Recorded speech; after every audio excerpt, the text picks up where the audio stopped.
Hello everyone. आज हम Agra university के बीएड सेकेंड ईयर के जो हमारा लास्ट ईयर क्वेश्चन पेपर जो हुए थे वो सारे ऑब्जेक्टिव हुए थे। तो उसका जो पेपर 1 है हमारा ज्ञान एवं पाठ्यचर्या, उसका जो लास्ट ईयर जो पेपर आया था उसको आज हम सॉल्व करेंगे। ठीक है, तो फर्स्ट जो क्वेश्चन है हमारा वो ये है कि बाल केंद्रित शिक्षा का अच्छा उदाहरण है।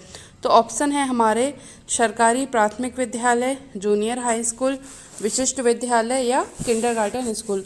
इसका जो हमारा राइट ऑप्शन है वो है किंडरगार्टन स्कूल, यानी कि जो डी ऑप्शन है इसका ये पूरी तरीके से सही है, क्योंकि जो किंडरगार्टन में जो शिक्षण पद्धति है वो इस प्रकार की है कि वहाँ पर बच्चों की रुचि और उनकी क्षमता के अनुसार पढ़ाया जाता है। बच्चों के ऊपर पढ़ाने के लिए किसी भी प्रकार का दबाव या प्रेशर नहीं डाला जाता है।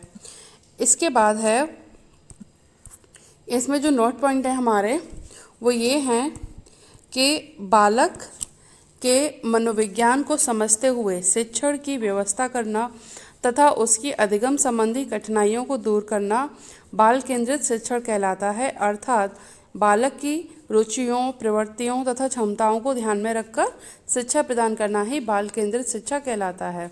यानी कि जो बाल केंद्रित शिक्षण जो होता है इसमें क्या होता है कि बच्चे की साइकोलॉजी को समझ के कि बच्चा किस प्रकार के दिमाग का है, उसमें के अनुसार जो बच्चे को जो लिखने पढ़ने या किसी भी कार्य को करने में अगर परेशानी आ रही होती है तो उसकी बच्चे की साइकोलॉजी के अनुसार उसका हम हल निकालते हैं, बच्चे को समझाते हैं और उसको अधिगम जो उसका इस प्रकार से करते हैं। और बालक की रुचियों, प्रवृत्तियों और क्षमताओं को ध्यान में रखकर जो शिक्षा प्रदान की जाती है उसको हम बाल केंद्रित शिक्षा कहते हैं।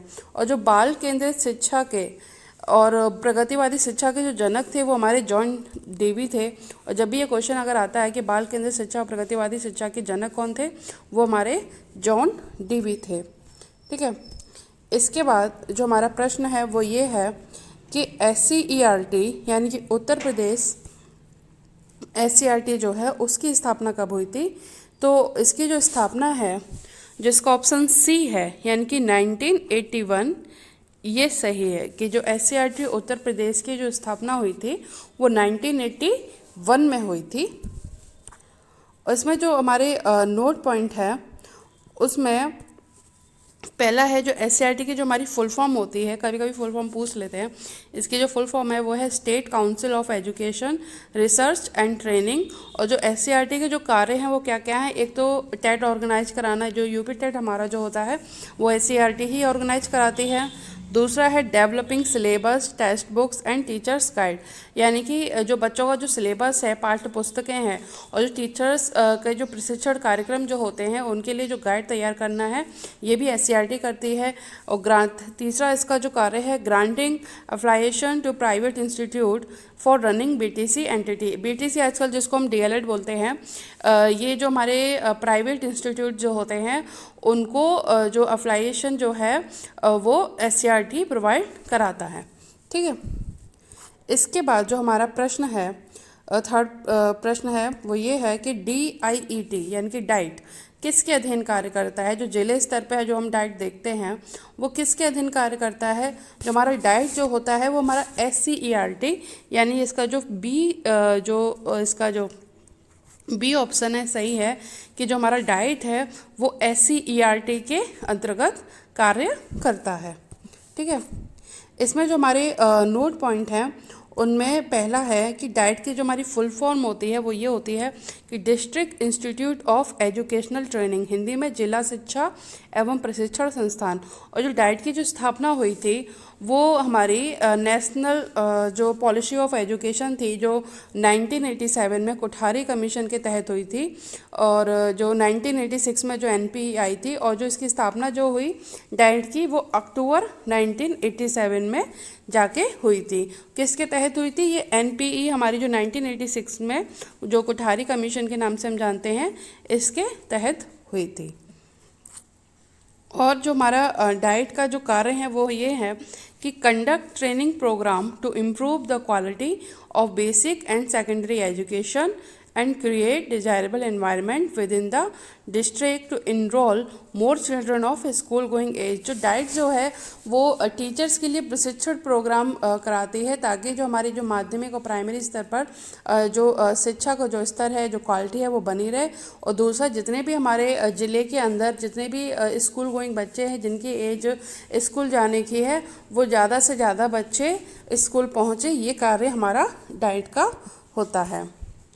इसके बाद जो हमारा प्रश्न है कि बीआरसी का पूर्ण रूप क्या होता है। बीआरसी यानी कि ब्लॉक रिसोर्स सेंटर। इसका जो फर्स्ट ऑप्शन है वो सही है कि ब्लॉक रिसोर्स सेंटर जो है वो बीआरसी का हमारा पूर्ण रूप होता है। इसमें जो हमारे नोट पॉइंट है उसमें ये है कि जो हमारी बीआरसी को हम बीआरसी बोले या एनपीआरसी बोले, इसको एनपीआरसी की जो फुल फॉर्म होती है हमारी वो होती है नया पंचायत रिसोर्स सेंटर। हिंदी में बीआरसी को हम ब्लॉक संसाधन केंद्र भी बोलते हैं। इसके जो कार्य हैं वो ये हैं कि जो सेवाकालीन शिक्षक होते हैं यानी कि जो टीचर बन गए हैं उनको प्रशिक्षण आयोजित करने और नियमित आधार पर शिक्षक और स्कूलों को, यहाँ पर को आएगा, को अकादमिक सहायता प्रदान करने के साथ साथ समुदाय की मदद करने के लिए SSA यानी कि सर्व शिक्षा अभियान जो हमारा आया था उसके तहत प्रत्येक जिले के प्रत्येक ब्लॉक में स्थापना की गई। जो बीआरसी की जो स्थापना जो हुई थी वो हमारा जो सर्व शिक्षा अभियान जो आया था, जो शायद 2002 में आया था, उसके तहत की गई थी, जो कि किस लिए होता है ये संविधान इसमें संविधान में जो 86वां जो हमारा संशोधन हुआ था जिसमें 6 से 14 साल तक के बच्चों के लिए अनिवार्य और निःशुल्क शिक्षा का जो प्रावधान किया गया था उसके तहत हमारा ये सर्व शिक्षा अभियान चलाया गया था। और उसी के तहत हमारी बीआरसी यानी कि ब्लॉक संसाधन केंद्र या ब्लॉक रिसोर्स सेंटर की स्थापना की गई थी। ठीक है। और बीआरसी या एनपीआरसी भी होता है। एनपीआरसी को हमारे जो फुल फॉर्म है वो होती है नया पंचायत रिसोर्स सेंटर। ठीक है। इसके बाद हमारा जो क्वेश्चन है ये है कि पाठ्यक्रम निर्माण में एनजीओ की भूमिका पाठ्यक्रम को बनाती है प्रभावी, अप्रभावी, अक्रिय या उपयुक्त में से कोई नहीं। तो इसका जो आंसर है वो फर्स्ट है कि प्रभावी। यानी कि एनजीओ जो हमारे होते हैं, नॉन गवर्नमेंट ऑर्गेनाइजेशन जो होते हैं, जो हमारे ग्रामीण क्षेत्र में जो दूर भाषी जो क्षेत्र हैं वहाँ पर एजुकेशन पहुँचाना, सरकारी स्कूलों को पहुँचाना और साथ ही साथ स्कूलों को आर्थिक सहायता प्रदान करना, ये सारे काम जो है वो एनजीओ करते हैं। तो जो पाठ्यक्रम निर्माण में जो एनजीओ की जो भूमिका होती है वो भी प्रभावी होती है। तो इसका जो फर्स्ट ऑप्शन है वो सही है।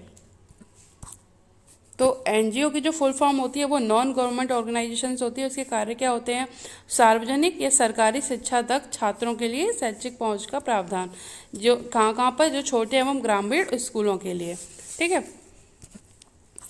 इसके बाद हमारा जो क्वेश्चन ये है कि निम्न में से कौन नेता के अर्थ को इंगित नहीं करता है? मार्गदर्शक, अग्रसर करने वाला, लेखक या कोई नहीं।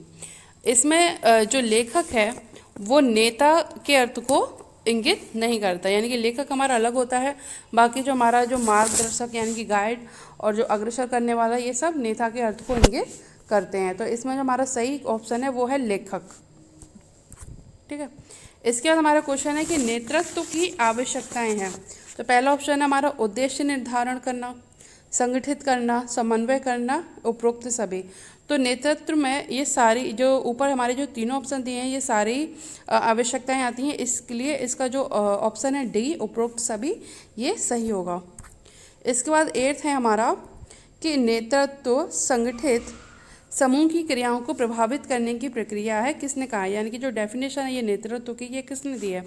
तो ये डेफिनेशन हमारी स्टॉकडेल ने दी है। यानी कि इसका जो फर्स्ट ऑप्शन है हमारा स्टॉकडेल, ये पूरी तरीके से सही है। इसके बाद हमारा आता है कि नेतृत्व प्रबंध का एक भाग है किंतु संपूर्ण प्रबंध नहीं है। ये किसने कहा है? तो ये जो डेफिनेशन जो है वो कीथ डेविस की है। इसका जो ऑप्शन सी है वो सही है। ठीक है। इसके बाद हमारा जो क्वेश्चन है कि हेनरी फेयोल के अनुसार प्रबंधन के कितने सिद्धांत हैं? तो हेनरी फेयोल के अनुसार प्रबंधन के 14 जो है वो सिद्धांत है, यानी कि इसका ऑप्शन सी बिल्कुल सही है। इसके बाद हमारा कि ज्ञान प्राप्त किया जा सकता है, तो हमारे जो ऑप्शन है वो हैं समझकर, विश्लेषण द्वारा और संश्लेषण द्वारा।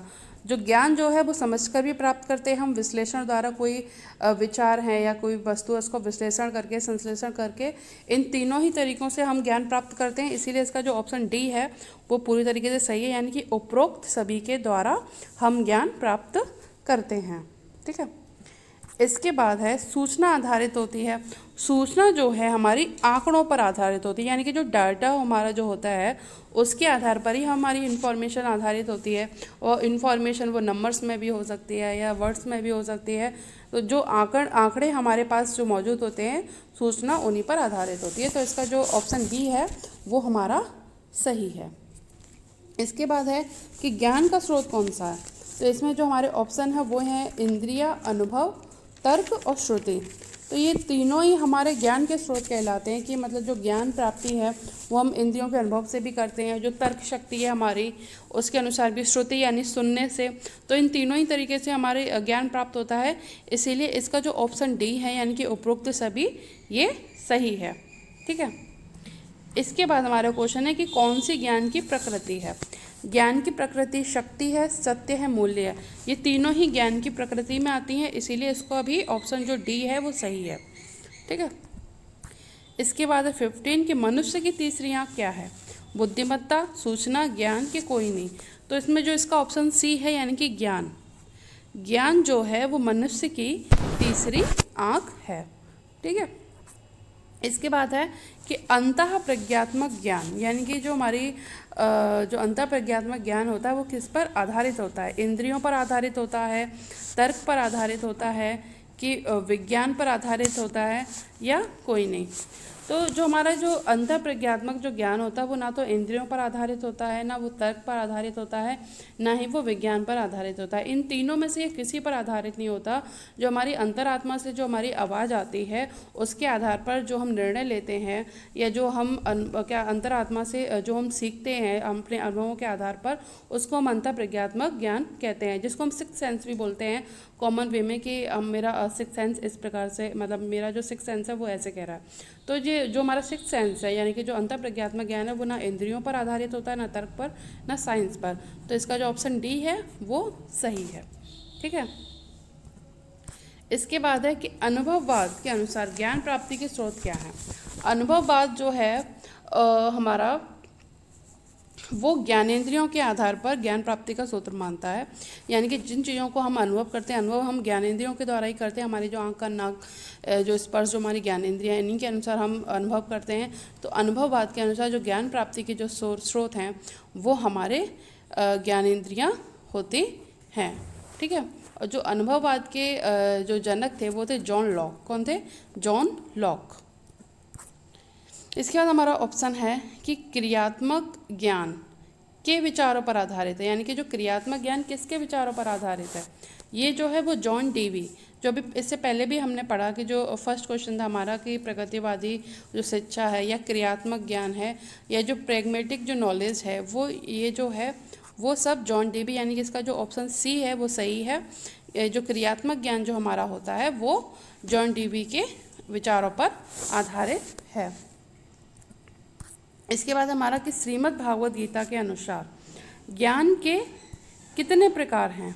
तो श्रीमद् भागवत गीता के अनुसार जो ज्ञान के जो हैं वो 3 प्रकार है, यानी कि इसका जो ऑप्शन ए है वो सही है। और वो 3 प्रकार कौन कौन से होते हैं? सात्विक, राजसी और तामसी।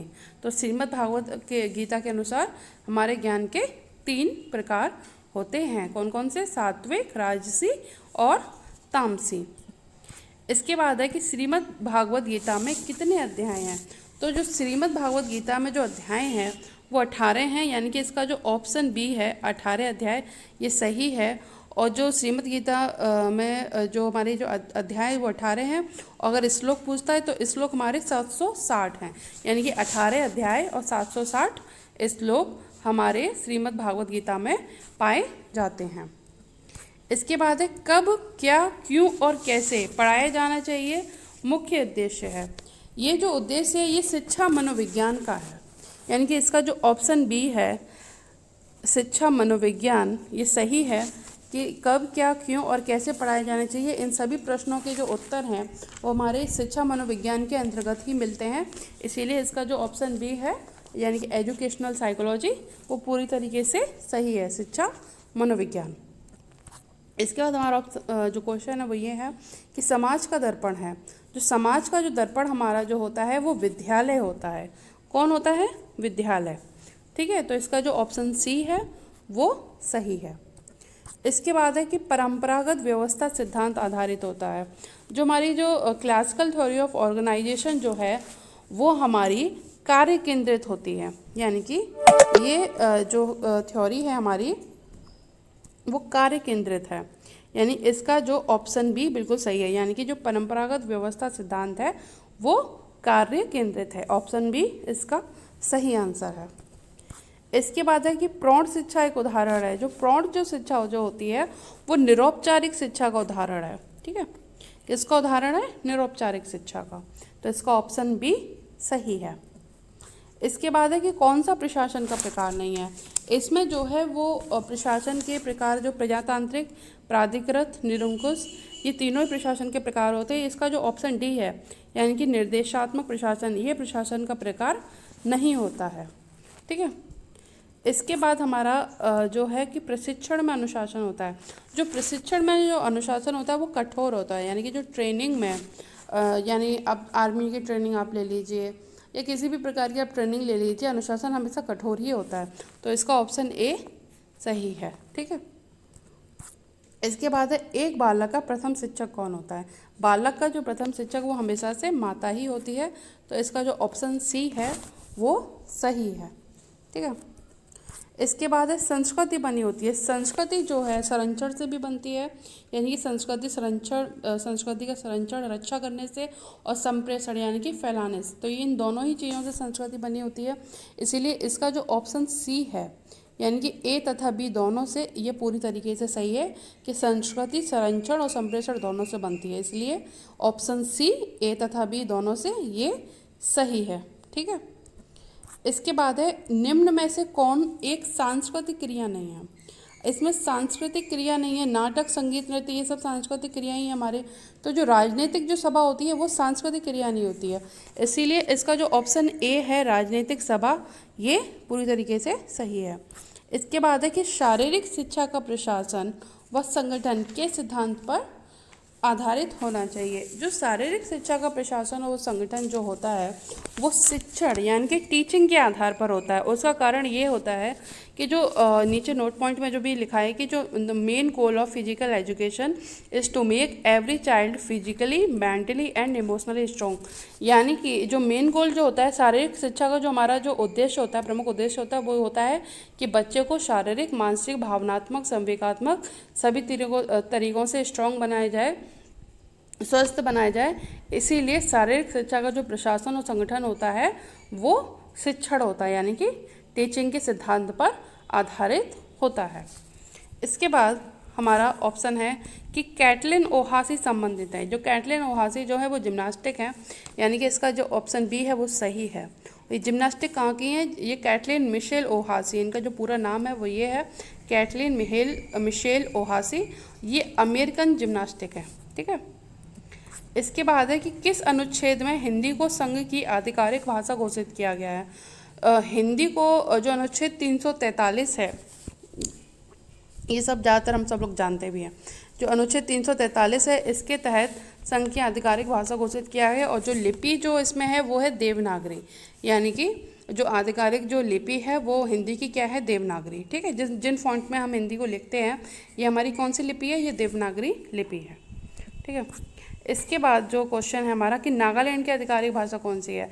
अंग्रेजी। नागालैंड की आधिकारिक भाषा जो है वो अंग्रेजी है, इसीलिए इसका ऑप्शन डी सही है। ठीक है, फिर है कि ये जो हमारी डेफिनेशन है कि किसी समाज की संस्कृति से तात्पर्य उस समाज के संपूर्ण जीवन दर्शन से है, ये किसने कहा है? ये ओटावे का कथन है, यानी कि इसका ऑप्शन सी सही है। ओटावे यानी कि किसी समाज की संस्कृति से तात्पर्य उस समाज के संपूर्ण जीवन दर्शन से है, ये कथन ओटावे का है। इसके बाद है कि किसने कहा है कि पाठ्यचर्या में वह सभी क्रियाएं सम्मिलित हैं जिनका हम शिक्षा के उद्देश्यों की प्राप्ति हेतु विद्यालयों में उपयोग करते हैं। ये जो कथन है वो मुनरो का है, यानी कि इसका जो ऑप्शन ए है वो सही है। ठीक है, मुनरो। इसके बाद है कि हंटर कमीशन ने अपना प्रतिवेदन कब प्रस्तुत किया।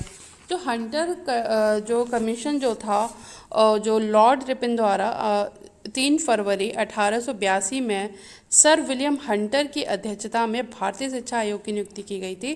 तो इसी को हम हंटर कमीशन के नाम से जानते हैं, जो हमारा पहला भारतीय शिक्षा आयोग जो हुआ था। इसका जो सही आंसर है वो 1882, यानी कि ऑप्शन बी। ठीक है, हंटर कमीशन 2 है, एक तो हंटर कमीशन 1882 और एक और हंटर कमीशन है वो जलियांवाला बाग के लिए गठित किया गया था। वो जो और ये जो हंटर कमीशन है ये भारतीय शिक्षा आयोग के लिए है, जो 1882 वाला है। तो इसका जो ऑप्शन बी है वो सही है। इसके बाद हमारा एनसीईआरटी की स्थापना कब हुई। जो एनसीईआरटी की जो स्थापना हमारी हुई थी वो 1961 में हुई थी, यानी कि इसका ऑप्शन सी सही है, 1961। तो एनसीईआरटी की जो फुल फॉर्म होती है वो हमारी होती है national council of educational research and training, और ये जो है वो न्यू दिल्ली में सिचुएटेड है, यानी कि ये एनसीईआरटी का मुख्यालय कहाँ पर है, न्यू दिल्ली में, और इसकी स्थापना 1961 में हुई थी। तो इसका ऑप्शन सी सही है। इसके बाद है एनसीएफ का पूर्ण रूप क्या है। एनसीएफ का जो पूर्ण रूप है वो ये है, नेशनल करिकुलम फ्रेमवर्क, यानी कि ऑप्शन सी इसका सही है, नेशनल करिकुलम फ्रेमवर्क। और एनसीएफ 2005 किसके द्वारा प्रकाशित किया गया। जो एनसीएफ 2005 जो था वो एनसीईआरटी के द्वारा, यानी ऑप्शन ए इसका सही है, एनसीईआरटी के द्वारा प्रकाशित किया गया था। तो इसका जो ऑप्शन ए है एनसीईआरटी सही है। इसके बाद हमारा एनसीएफ 2005 के अनुसार शिक्षक की भूमिका क्या है। एनसीएफ 2005 के अनुसार शिक्षक की भूमिका सुविधा प्रदाता है, यानी कि इसका ऑप्शन सी, यानी कि सुविधा प्रदाता सही है। उसके बाद हमारा है कि एनसीएफ 2005 की राष्ट्रीय संचालन समिति के अध्यक्ष कौन थे। इनके जो अध्यक्ष थे वो थे प्रोफेसर यशपाल, यानी कि इसका ऑप्शन बी सही है, प्रोफेसर यशपाल सही आंसर है। जो राष्ट्रीय संचालन समिति के जो अध्यक्ष थे वो प्रोफेसर यशपाल थे, तो इसका ऑप्शन बी सही है। इसके बाद है एनएसएफटीई का पूर्ण रूप क्या है। तो जो एनएसएफटी का पूर्ण रूप है एनसीएफ फॉर टीचर एजुकेशन, यानी कि इसका ऑप्शन सी सही आंसर है, एनसीएफ फॉर टीचर एजुकेशन। इसके बाद एनसीईआरटी का जो प्रकाशित हुई थी वो 2009 में हुई थी। कब हुई थी। ये एनसीएफ 2005 के अंतर्गत प्रकाशित हुई थी, और लेकिन प्रकाशित ये हुई थी 2009 में, यानी कि इसका जो ऑप्शन बी है वो बिल्कुल सही है। उसके बाद ये है क्वेश्चन कि एनसीएफ 2005 में निर्धारित भाषा सूत्र, इसमें 3 भाषा सूत्र की बात की गई है एनसीएफ 2005 में, तो इसका जो ऑप्शन सी है 3 भाषा सूत्र, ये बिल्कुल सही आंसर है। इसके बाद है आपका कि एनसीएफ 2005 के अनुसार अधिगम है। एनसीएफ 2005 के अनुसार जो अधिगम है वो है सक्रिय व सामाजिक, यानी कि इसका जो फर्स्ट ऑप्शन है सक्रिय व सामाजिक सही आंसर है। उसके बाद है कि अध्यापक शिक्षा संस्थानों को मान्यता कौन सी परिषद प्रदान करती है। तो इसका जो आंसर है वो एनसीटीई, इसका ऑप्शन बी एनसीटीई सही आंसर है, कि अध्यापक शिक्षा संस्थान होते हैं उनको मान्यता एनसीटीई प्रदान करती है। और जो एनसीटीई की फुल फॉर्म होती है हमारी होती है national council for teacher education, और ये 1973 में इसकी जो स्थापना हुई थी। ठीक है, तो इसका ऑप्शन बी है एनसीटीई। इसके बाद है हमारी नई शिक्षा नीति 2020 का अध्यक्ष कौन था। इसके जो हमारे अध्यक्ष थे वो थे डॉक्टर के कस्तूरी रंजन, तो इसका ऑप्शन ए डॉक्टर के कस्तूरी रंजन सही है। इसके बाद है कि बिना बोझ के सीखना किस समिति से संबंधित है। ये प्रोफेसर यशपाल समिति थी, उसके अंतर्गत ये उससे संबंधित है, तो इसका जो ऑप्शन सी है प्रोफेसर यशपाल, ये सही आंसर है। इसके बाद है कि वर्तमान शिक्षा प्रणाली है, वर्तमान जो शिक्षा प्रणाली हमारी जो है वो बाल केंद्रित है। ठीक है, चाइल्ड सेंटर्ड है, यानी कि इसका ऑप्शन ए पूरी तरीके से सही है, बाल केंद्रित। इसके बाद है कि बाल केंद्रित शिक्षा आधारित है। जो बाल केंद्रित शिक्षा है वो शिक्षा मनोविज्ञान पर आधारित है, यानी कि इसका जो ऑप्शन सी है वो सही है कि बाल केंद्रित शिक्षा शिक्षा मनोविज्ञान पर आधारित होती है। उसके बाद है हमारा क्वेश्चन, किसने कहा है ज्ञान ही शक्ति है? ये कथन जो है वो अरस्तु का है, इसीलिए उसका ऑप्शन बी सही है, अरस्तु। ज्ञान ही शक्ति है, ये अरस्तु ने कहा है। इसके बाद है ज्ञान वह है जो मनुष्य के मन को प्रकाशित करता है, किसने कहा है? ये कथन जो है वो रसेल का है, यानी इसका ऑप्शन सी रसेल सही है। इसके बाद है कि सभ्यता द्वारा सूचनाओं का कुल योग ज्ञान है, ये किसने कहा है?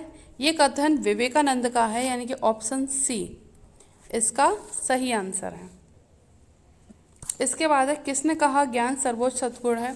ये सुकरात का कथन है, इसका ऑप्शन डी बिल्कुल सही आंसर है, सुकरात। यानी कि ज्ञान सर्वोच्च सद्गुण है, ये सुकरात का कथन है, option D is right answer. इसके बाद है समाचार चैनल के माध्यम है। जो समाचार चैनल जो हमारे होते हैं वो सूचना के माध्यम है, यानी इसका ऑप्शन ए सही आंसर है। समाचार चैनल सूचना के माध्यम है, यानी कि ऑप्शन ए सूचना इसका सही आंसर है। इसके बाद है ज्ञान का पर्याय है। ज्ञान का जो पर्याय होती है वो है शिक्षा। तो शिक्षा जो इसका जो ऑप्शन ए है शिक्षा, ये सही आंसर है, शिक्षा ज्ञान का पर्याय है। इसके बाद है अंग्रेजी शब्द इंफॉर्मेशन की उत्पत्ति लैटिन शब्द से हुई, इसका जो ऑप्शन ए है इन्फॉर्मेशियो, ये बिल्कुल सही आंसर है। जो इन्फॉर्मेशन शब्द जो है वो इन्फॉर्मेशियो से बना है, ऑप्शन ए इसका सही है। इसके बाद है आपका क्वेश्चन कि आरटीआई अधिनियम बनाया गया। आरटीआई राइट टू इन्फॉर्मेशन, जो इसकी फुल फॉर्म है राइट टू इन्फॉर्मेशन, अधिनियम कब बनाया गया था? ये अधिनियम 2005 में बनाया गया था, यानी कि इसका ऑप्शन डी पूरी तरीके से सही है। 12 अक्टूबर 2005 में ये अधिनियम बना था, ठीक है। इसके बाद है हमारा क्वेश्चन राय उदाहरण है। राय यानी कि ओपिनियन, जब हम किसी को अपनी राय देते हैं यानी कि ओपिनियन जो हम अपनी देते हैं वो किसका उदाहरण है? ये व्यक्तिगत अवलोकन का, यानी कि जो हमारा पर्सनल व्यू होता है, ठीक है। इसीलिए ऑप्शन ए इसका सही है, व्यक्तिगत अवलोकन पर्सनल व्यू का। जो राय जो होती है वो पर्सनल व्यू का उदाहरण होती है, ना ज्ञान का ना समूह संकल्पना का। तो इसका ऑप्शन ए सही है। इसके बाद है कि उपनिषद में कितने प्रकार के ज्ञान का उल्लेख है? उपनिषद में 2 प्रकार के ज्ञान का उल्लेख है, तो इसका ऑप्शन ए सही आंसर है। और वो 2 प्रकार के जो ज्ञान है वो एक पहला है पराविद्या, दूसरा है अपराविद्या। पराविद्या जो है वो भौतिक संसार के ज्ञान से है, और जो अपराविद्या जो है विद्या बोल लीजिए या ज्ञान बोल लीजिए, एक ही बात है, वो भौतिक संसार के परे का ज्ञान यानी कि आध्यात्मिक ज्ञान। तो पराविद्या अपराविद्या उपनिषद में 2 प्रकार के ज्ञान का उल्लेख है। इसके बाद है नेतृत्व व्यक्ति की दूरदर्शिता को उच्च सीमा तक उठाता है, ये किसका कथन है? ये जो कथन है, सॉरी ये गलती से लिख गया, ये पीटर डिकर जो है, ऑप्शन डी में आएगा। यहाँ से आप हटा दीजिए इसको, ऑप्शन डी में आएगा ये पीटर ड्रकर।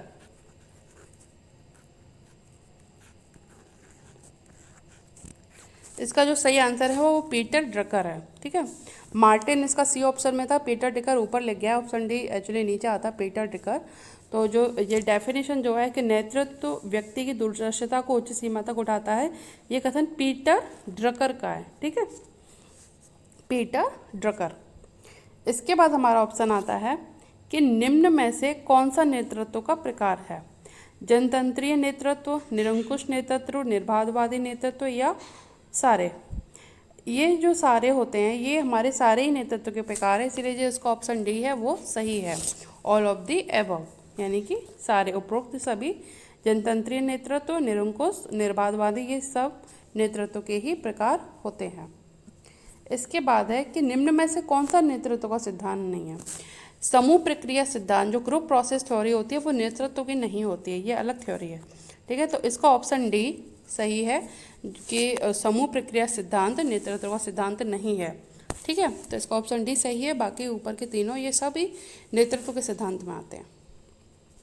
उसके बाद है डिसिप्लिन शब्द लेडिन भाषा के किस शब्द से बना है? तो डिसिप्लिन जो शब्द है वो, इसका जो ऑप्शन ए है डिसिप्यूलस, ये सही आंसर है। जो डिसिप्लिन शब्द है वो इससे बना है, ठीक है, डिसिप्यूलस, इसका ऑप्शन ए सही है। इसके बाद है कि चित्त की एकाग्रता ही अनुशासन है। ये जो है ये कथन स्वामी विवेकानंद का है, ठीक है। इसके बाद हमारा जो क्वेश्चन है कि किसने मुक्त्यात्मक अनुशासन पर बल दिया?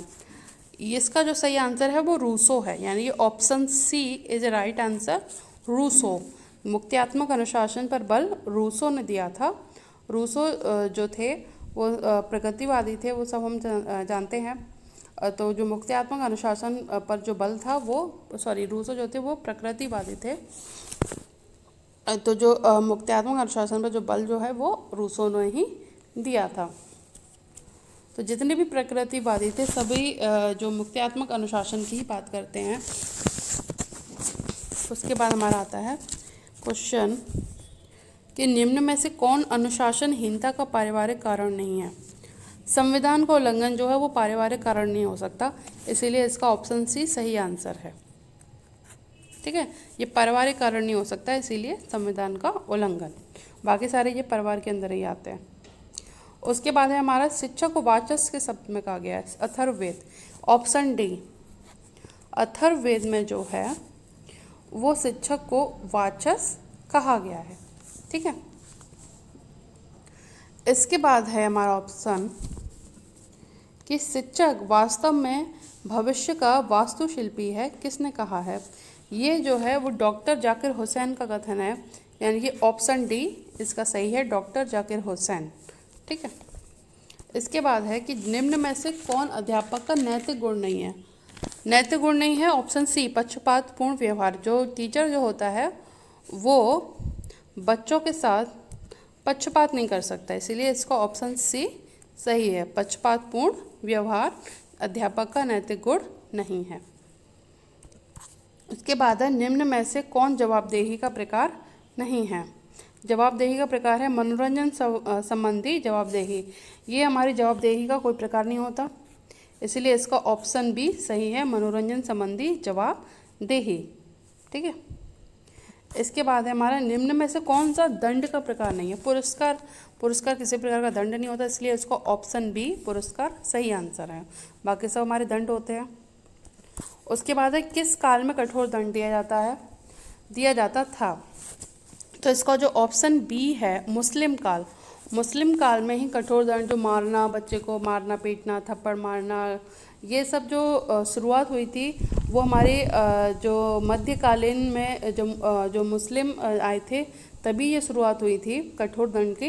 इसीलिए जो कठोर दंड का जो प्रावधान जो है वो मिलता है वो मुस्लिम काल में मिलता है, वैदिक काल में भी नहीं है, बौद्ध काल में भी नहीं है, ना आधुनिक काल में है, ये मुस्लिम काल में कठोर दंड का प्रावधान मिलता है, तो इसका ऑप्शन बी सही है। इसके बाद है छात्र को थप्पड़ मारना किस प्रकार का दंड है? ये शारीरिक दंड है, ठीक है, ऑप्शन ए सही आंसर है, शारीरिक दंड।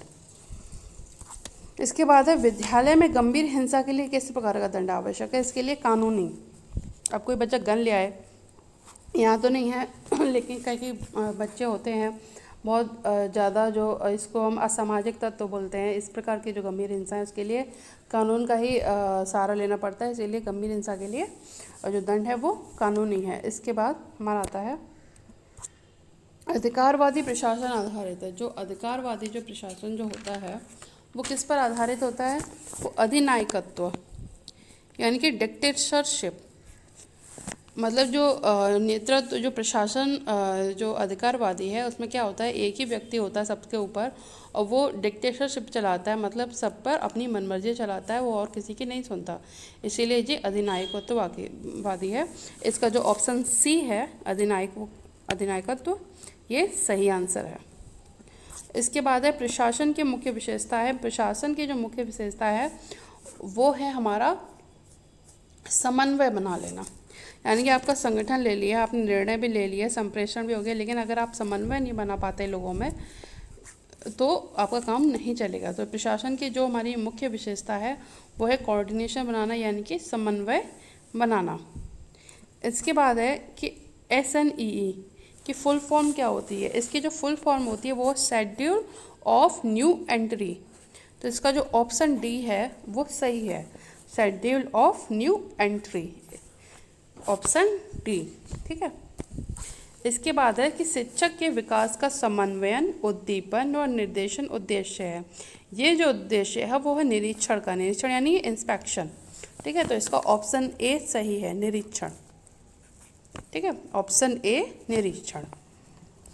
इसके बाद है बजट एक आकलन है। बजट जो है वो आय और व्यय का आकलन होता है, इसीलिए ऑप्शन ए इसका सही है, आय व व्यय।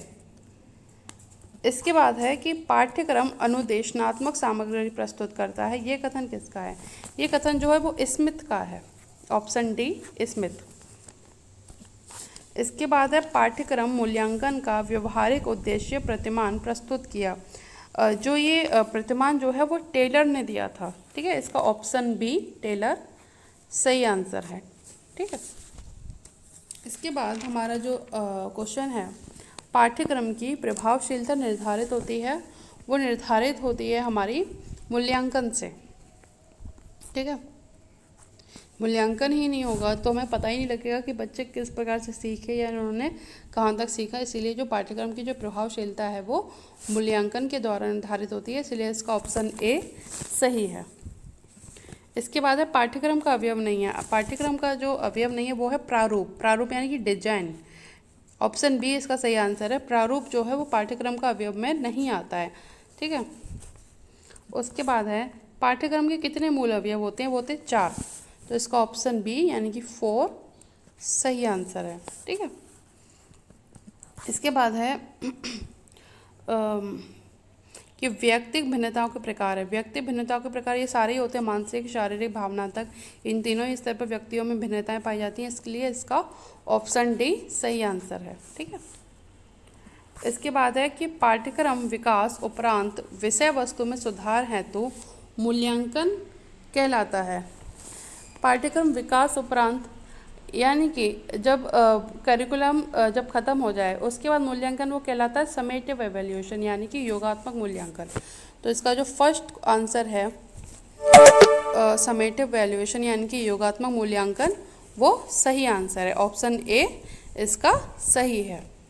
इसके बाद है कि पाठ्यक्रम विकास के दौरान विषय वस्तु में सुधार हेतु मूल्यांकन कहलाता है। जब पाठ्यक्रम जब चल रहा है, मतलब करिकुलम चल रहा है, उसके अंतर्गत मतलब चलते टाइम जब हम मूल्यांकन करते हैं तो उसको हम निर्माणात्मक मूल्यांकन कहते हैं, यानी कि फॉर्मेटिव वैल्यूएशन। तो इसका ऑप्शन बी सही है। ठीक है। पाठ्यक्रम विकास के बाद वाला मूल्यांकन हमारा योगात्मक होता है और पाठ्यक्रम विकास के दौरान ही जब हम मूल्यांकन करते हैं तो वो हमारा निर्माणात्मक मूल्यांकन होता है। तो इसका ऑप्शन बी सही है। इसके बाद है एक स्तर पर विभिन्न प्रत्ययों का संबंध कहलाता है। ये कहलाता है क्षैतिज संगठन, हॉरिजॉन्टल ऑर्गेनाइजेशन। इसका ऑप्शन ए सही है, क्षैतिज संगठन। इसके बाद है कि पाठ्यक्रम एकीकरण का उद्देश्य होता है। इसका जो उद्देश्य होता है वो पुस्तकों की संख्या में कमी करना होता है। ठीक है, तो इसका ऑप्शन बी सही है, यानी पुस्तकों की संख्या में कमी। इसके बाद है करिकुलम शब्द की उत्पत्ति किस लैटिन शब्द से हुई है? इसकी जो उत्पत्ति जो हुई है वो क्यूरेर से हुई है, यानी कि option B currere, CURRERE currere, option B इसका सही है। इसके बाद है कि पाठ्यक्रम हस्तांतरण के सिद्धांतों में शामिल नहीं है। इसमें जो शामिल नहीं है वो है छात्रों की भौतिक संबंधी का सिद्धांत, इसमें शामिल नहीं है, बाकी सारे सिद्धांत इसमें शामिल होते हैं। ठीक है। इसके बाद है क्यूरेर का अर्थ है, क्यूरेर का जो अर्थ होता है वो होता है दौड़ का मैदान, यानी कि इसका ऑप्शन बी सही है, दौड़ का मैदान। उसके बाद है पाठ्यक्रम है। पाठ्यक्रम जो है वो एक संस्थान के समग्र क्रियाकलाप में आता है, यानी कि overall activities of an institution, वो करिकुलम कहलाता है। पाठ्यक्रम यानी कि करिकुलम, तो इसका ऑप्शन डी सही है। ठीक है। उसके बाद है हमारा पाठ्यक्रम प्राप्त करने में सहायक है। पाठ्यक्रम के द्वारा हमें उद्देश्य की प्राप्ति होती है, मतलब पाठ्यक्रम किसी उद्देश्य की प्राप्ति के लिए बनाया जाता है, इसीलिए इसका ऑप्शन बी सही है। उसके बाद है लघु संस्कृति। एक लघु संस्कृति के अंतर्गत आता है हमारा कक्षा यानी कि क्लासरूम। ऑप्शन सी इसका सही आंसर है। इसके बाद है निम्न में से कौन सी पाठ्यक्रम की प्रकृति है। पाठ्यक्रम की जो प्रकृति होती है उसमें हमारा ये चारों ही आते हैं, आलोचना, रचनात्मक और संरक्षण। ये तीनों ही जो हमारी जो पाठ्यक्रम की प्रकृति होती हैं, इसलिए इसका ऑप्शन डी सही है। ठीक है, उपरोक्त सभी। इसके बाद है कि पाठ्यक्रम निर्देशन प्रदान करता है। पाठ्यक्रम किसको निर्देशन प्रदान करता है? ये छात्र को निर्देशन मतलब गाइडेंस देता है, इसीलिए इसका ऑप्शन सी सही है, छात्र को। इसके बाद है हमारा पाठ्य विवरण सिलेबस एक भाग है। जो सिलेबस जो है वो पाठ्यक्रम का ही भाग होता है यानी कि करिकुलम का ही भाग होता है, इसलिए इसका ऑप्शन ए सही है। ठीक है। इसके बाद है कि सीखने का अर्थ है। सीखने का जो अर्थ है वो व्यवहार में परिवर्तन, मतलब आप सीखने से पहले क्या थे और सीखने के बाद आपके व्यवहार में क्या परिवर्तन होता है। तो हमारा जो सीखने का जो परिवर्तन जो अर्थ होता है वो यही होता है, व्यवहार में परिवर्तन, चेंज इन बिहेवियर। ठीक है, इसका ऑप्शन सी सही है। तो ये आपके जो क्वेश्चन थे पेपर 1 जो आपका आया था लास्ट ईयर, उसके सारे क्वेश्चन थे। इसके बाद जो और आपके सेकंड, थर्ड, फोर्थ पे जो पेपर जो हैं आपके, उनका सॉल्यूशन भी मैं आपके लिए लेकर आऊँगी। तो आप लोग पढ़ाई कीजिए। ठीक है, धन्यवाद।